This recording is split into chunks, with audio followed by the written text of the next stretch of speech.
150cc နဲ့ 250cc ဆိုင်ကယ်တွေမှာ wing clutch တက်လိုက်ရင်တကယ်ပဲ stability ငြိမ်သွားလားဒါမှမဟုတ်အလတ်တက်ထားရုံပဲလားဒီနေ့မှန်တရားကိုစမ်းသပ်ကြည့်အောင်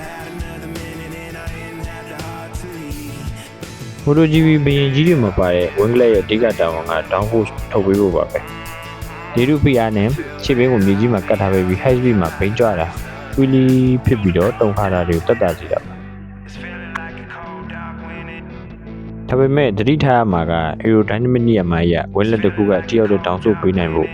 အနည်းဆုံးတစ်နာရီ150 km ကနေ200 km အထက်မောင်းဖို့လိုပါတယ်150နဲ့250 cc ရဲ့ပုံမှန် speed က80ကနေ120 km ရှိတော့